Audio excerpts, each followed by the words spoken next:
जी, आपकी सोच, Pakistan peoples party की आइडियोलॉजी, जो आपका वर्ल्ड व्यू है, वो एएनपी से थोड़ा-सा ज़्यादा मिलता-जुलता है। अगर हम अब पंजाब से, सिंध से बाहर आएँ, खैबर पख्तूनख्वा में क्या आप कोई अंडरस्टैंडिंग बनाएँगे? And more importantly going back to Punjab, क्या आपके यहाँ पे जो लोकल लीडरशिप देखिए है, ये उनके कुछ बयानात आते हैं, उनसे बात होती है कि जी पीटीआई के साथ हम अंडरस्टैंडिंग कर सकते हैं। तो अगर नून लीग जीडीए और जेयूआईएफ और एमक्यूएम की तरफ देख रही है, आपकी खैबर पख्तूनख्वा और पंजाब के लिए क्या प्लान्स हैं? किससे आप बात करना चाहेंगे? किस सियासी जमात के साथ आप साथ चलना चाहेंगे उसके? वो हम बैठ देखें, हमारा साथ बड़ा ताउन रहा है, एक साथ हम रहे हैं, एक दूसरे की इज़्ज़त, हम तो सबकी इज़्ज़त करते हैं, नवाज शरीफ की भी करते हैं, मौलाना साहब का भी एहतराम करते हैं, असफद यार का भी करते हैं, सबका करते हैं और करना भी चाहिए, ऐसी बात नहीं है। हम पीपल्स पार्टी के अंदर ऐसा कोई बंदा नहीं है जो किसी की इज़्ज़त न करे, क्योंकि हम सियासत को एक एहतराम की जगह देते हैं कि सियासत आवाम के लिए की जाती है, खिदमत के लिए की जाती है। उधर गालम गलोच अगर होंगे, लड़ाइयाँ होंगी, जो इमरान खान ने बुनियाद डाली है सियासत की, उसका हम सफाया करना चाहते हैं।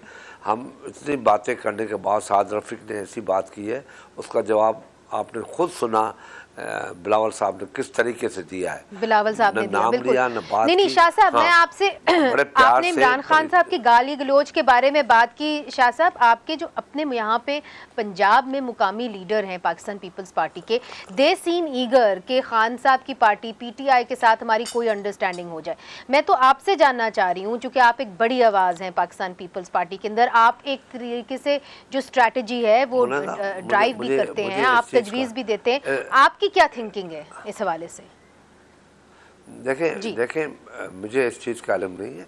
ये बात लीडरशिप के साथ बैठ के हो सकती है कि लीडरशिप क्या चाहती है, और मगर हम ये समझते हैं, ये बिल्कुल समझते हैं कि जो इमरान खान के एटीट्यूड से मुल्क के माहौल में असर हुआ और जो नुकसानात हुए, जो मैं समझता हूँ कि दुश्मन मुल्क में इतना बड़ा नुकसान नहीं कर सकता जो पीटीआई की रवैये से, उसके लीडरशिप के रवैये से नुकसान पहुंचा है। अब जेल में अंदर जाके उनका रवैया कैसे हुआ है ये मुझे पता नहीं है, बाहर निकलेंगे तो देखते हैं कैसा रवैया है, मगर उनको सियासतदान का जो रवैया होना चाहिए वो ज़्यादा सॉफ्ट और अच्छा होना चाहिए, बेहतर होना चाहिए, और पब्लिक के लिए होना चाहिए और पाकिस्तान के लिए होना चाहिए। और पीपल्स पार्टी कोई भी किसी की लाडला बनना नहीं चाहती। पीपल्स पार्टी बनना चाहती है, पाकिस्तान के अवाम का लाडला बनना चाहती है, और इंशाल्लाह पीपल्स पार्टी अच्छा खुर्शीद शाह साहब, आपने ये लाडले वाली बात कर दी, ये मैं पूछूंगी, मगर just to complete that thought, आपकी बातों से मैं ये समझी हूँ कि इमरान खान साहब का जो एटीट्यूड रहा है आपके लिए बड़ा मुश्किल होगा उसके साथ कोई अंडरस्टैंडिंग बिल्ड करना, मगर अगर वो जेल में रहते हैं और पीटीआई जो है वो इलेक्शंस कंटेस्ट करती है, तो जो लीडरान उनके बाहर होंगे, क्या उनके साथ आप समझते हैं कि पाकिस्तान पीपल्स पार्टी की कोई अंडरस्टैंडिंग भी हो सकती है? देखिए Munanda, you know better than me in politics, तो ये हालात और वक्त पे पता पड़ता है कौन किसके साथ जाता है। लोकल अलायंस होता है या प्रोविंशियल लेवल पे अलायंस होता है।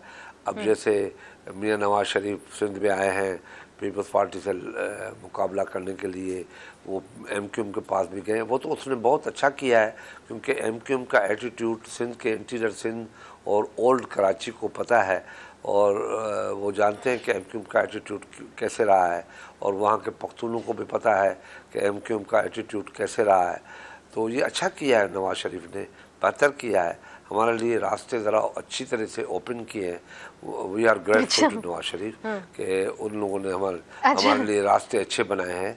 और हाँ, मगर आपने बड़ी खूबसूरती से खुर्शीद शाह साहब जो है ना मेरे सवाल का जवाब नहीं दिया, मगर ठीक है, मैं आपकी बात समझ गई हूँ और व्यूअर्स भी समझ गए होंगे कि आपने अगर जवाब नहीं दिया तो इसका मतलब ये है कि अभी आप उस मामले को टच नहीं करना चाहते। We understand.